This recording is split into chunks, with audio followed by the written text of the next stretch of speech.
Hi everybody, welcome back to the Irish Showman channel, and this evening we are here with the wonderful Shaun O Dowd.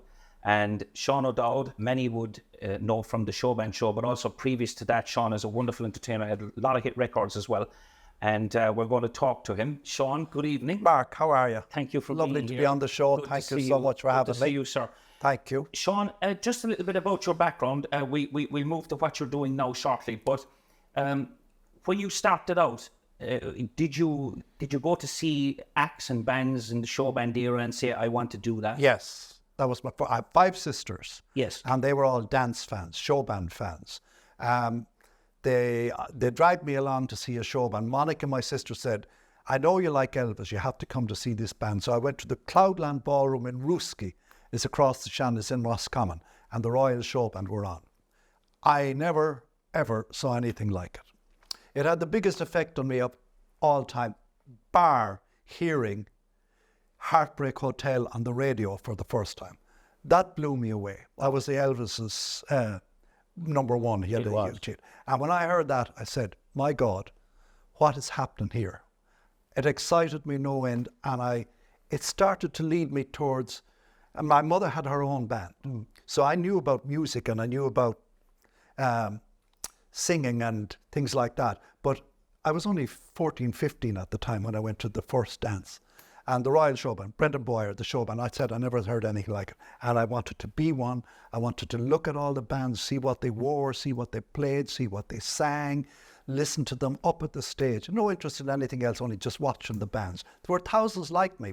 Yes, yes. Thousands of young fellas staring at the bands and dreaming, could I ever be one of these? And the idea that you could make a living doing something Yeah, like that. well, that didn't really come into it. You just wanted to be there. You saw their suits, Right. their beautiful suits, the shoes and the shiny instruments and the Royal Show Band coloured guitars, and oh man, you wanted to be involved with this. You know, Beautiful. Annoying them after, talking to them. How do you do this? Where did you get that? Blah blah blah. So I was a show band fan. And Brendan was always kind, wasn't he? He always spoke to people, made time for people. Everybody felt they knew him. Yes, he was. He came across as a gentleman. You wouldn't speak much to him because you wouldn't have. They wouldn't have time then. There were thousands going to see them. Wow! Thousands. And it was a mineral bar that time. Mineral bar, of course. Yeah. Now I always, if someone asks me about Shaun O Dowd, there's 3 things come to my mind. First of all, you're like the keeper of the flame in that. We'd say when Elvis first went to Las Vegas, he got advice from Liberace on how to dress for an audience. And if I was to pick the best dressed entertainer in Ireland today for an audience, I'd say Shaun O Dowd. Because of the white suit, the white shoes. Yeah, you know. That was instilled in me by Donny Collins, my first professional band. That was 1967. I came to Limerick. Yes. And Donny Collins was a perfectionist. He would inspect us. You won't believe this, Mark, but we'd line up. We're grown men. We'd line up and he'd walk down in front of us, check our shoes, shirts, collar, tie, and back at her hair. And he'd tip me on the shoulder, going back, haircut, young fella. That's all he'd say. That meant get a haircut. Wow. And don't forget. I think I could take a bit of advice from him. And that was the ethos he instilled in me. And he used to nudge me an odd time on stage. He would say, who's your boss? I'd say, you are, Head. Head was a great word. And he'd say, no, they are. They are. Yeah. The audience that came in to see you. And he'd point down at the audience. Elvis used to say that, didn't he? We're referring back to Elvis a lot, but he used to say that they put me up there. Yes. You know, I've got to put on a good show. Well, he was the epitome, Mark. Himself with as you know, why am I talking to you about Elvis? You're the expert. But we've all had a different influence on him. Elvis, talk about being loyal to his fans. Oh, I know. He never, ever rejected anybody. He made time. He must have some temperament to be able to do that. He was a wonderful man. Wonderful. Yeah. You often done Elvis songs, of course, in your show. Badly, but I love doing them. Yeah, no, I love doing them. And I like the fact that you do obscure songs. Yeah, Saturday Night and I Just Got Paid, or these different songs that you just don't hear. Even a lot of the impersonators and tribute artists, like I used to be, would do Elvis songs, but they tend to do Run of the Mill, Return to Sender, Suspicious Minds, big whatever. ones. Yeah. And then you would come out and sing a lot of these songs that rip it up. Yeah, rip it up. Stuff like that. Because I saw him doing it, and I said, "Whoa, that's good," So I put them into the show. Yes, but But getting back to Elvis, he was a huge influence as well on my life. I wanted to comb my hair like him and dress like him and do the moves and all this kind of thing. Yeah. But it was a very special time growing up. The young people nowadays, it's very hard to talk to them about how good it was then, because they just don't get it. But it was a powerful era. There was an awful lot of stuff breaking. The Beatles were breaking. Just before the Beatles, the Everly Brothers had signed the biggest contract of all time. Wonderful harmonies. And a month later, the Beatles broke and blew everybody away. Now, what was it like for Shaun O Dowd going in, we'll say, buying a record in the likes of, I don't know, Woolworths or Kylie's or one of these places, and then seeing yourself on a record years later? The first record I ever bought was the Everly Brothers, Till I Kissed You. That was the first record I ever bought. Wonderful. 4 and 6pence, I think it cost. A lot of money then. That was the first record I ever bought. And I always dreamed, if I could only make a record, if I could only make a record. And when I joined Donny Collins' band, I did make my first record, Sugar Pie Honey Bunch. I made that record. Wonderful song. And then I was saying to myself, I wonder, could I ever get an album and could get an album together and blah, blah, blah. And I was so lucky in my career, so lucky that things went so we know Shaun O Dowd and Ding-a-ling, Shaun O Dowd and Honora, Shaun O Dowd, that's right. you know. Yes. But you're always out there, and you've been a wonderful, irreplaceable staple, I would say, in the Showband Show for a few years now. Yes, I'm doing the Showband Show. I actually did the very first one 14 years ago. So I haven't done them all, but I've probably done 7 or 8 years of the Showband Show. And that's great crack because we get time to meet people like yourself and spend a bit of time with them. We get time to be with each other, like, you know, Red Hurley, Gene of the Champions, Dave Lawler, Keith and Lorraine MacDonald, and of course spend loads of time with the Conquerors then. And it's Ronan is the compere, and he sings, he does his Joe Dolan piece and all that. So we're together for nearly 2 months.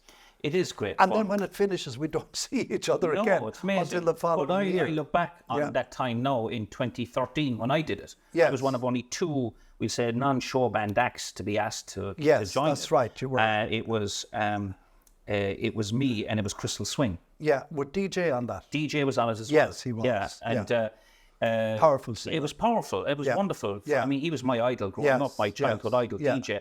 And Dickie Rock coming out every night singing Till. And sure. It was great fun. Yeah.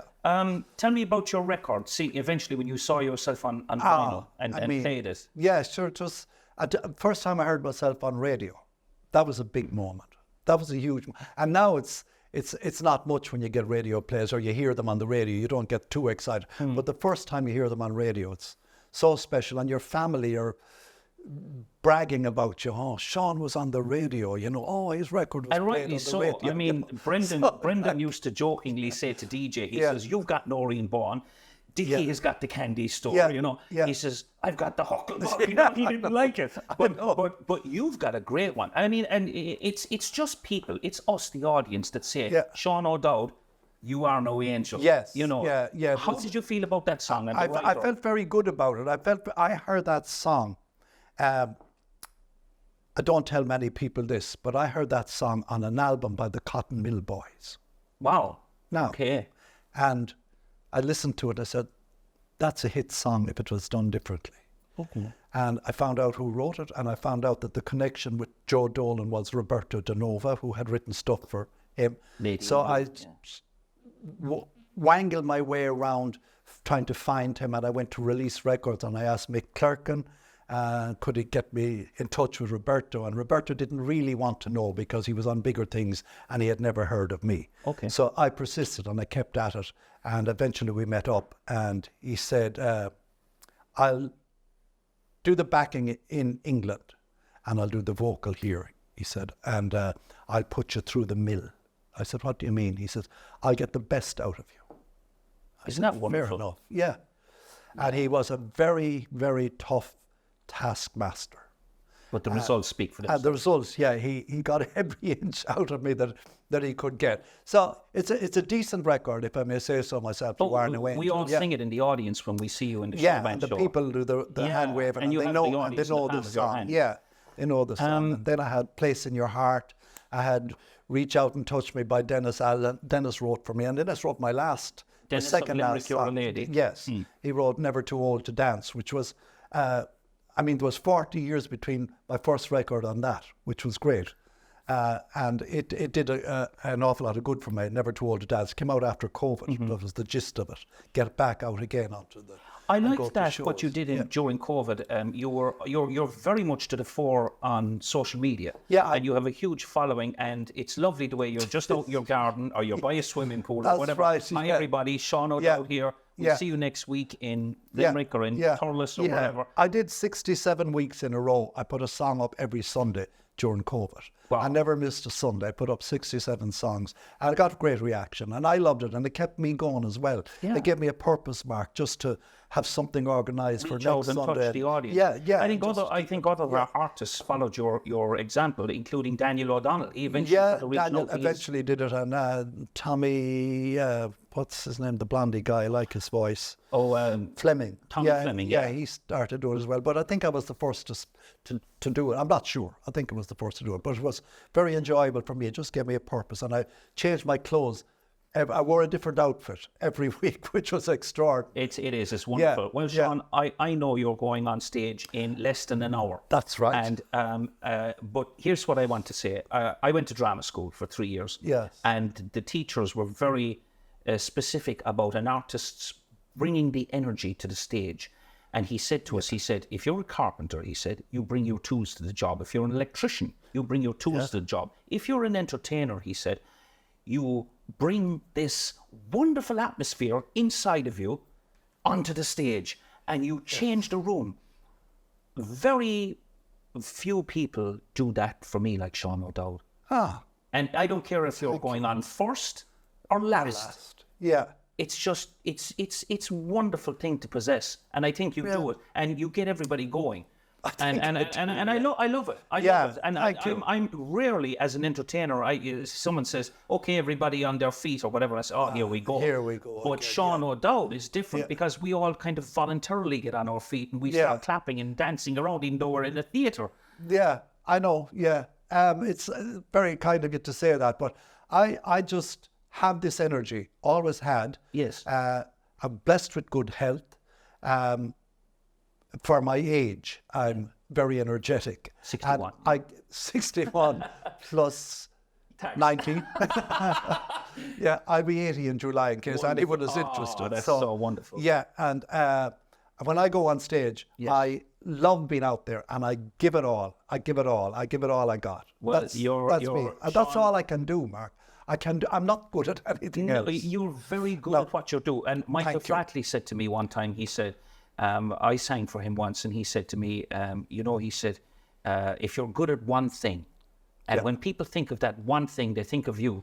Yeah. And he says, you'll see the whole world and all its bounties will open up to you. Just be good at one thing, he said. And it was a great piece of advice. It was, yes. And I think you're very good at what you do. Thank you very much. So, Shaun O Dowd, on behalf of the listeners, the viewers, the people who go to your shows in Ireland, you're beloved of our country, you're a beloved entertainer of Ireland, and I want to thank you so much for taking time out to chat with us and share a little bit of your experience, strength and hope. Of course, we all love My Ding-a-Ling and the way you said that song. I'll never get rid of it. Yeah, It's do we great. get a laugh out of it? Thank you so much. Shaun, Thank you, Mark. and enjoy your show God tonight. bless you. God Bye-bye. bless you now. Bye-bye. Thank you all for watching this interview with Shaun O Dowd. And of course, you can catch Shaun on the Showband Show tour, which is currently touring. And also, he frequently goes out foreign on the foreign trips as well with Gordon Maher and other promoters. So thank you all, and tune in again soon for another interview with another great Irish showman.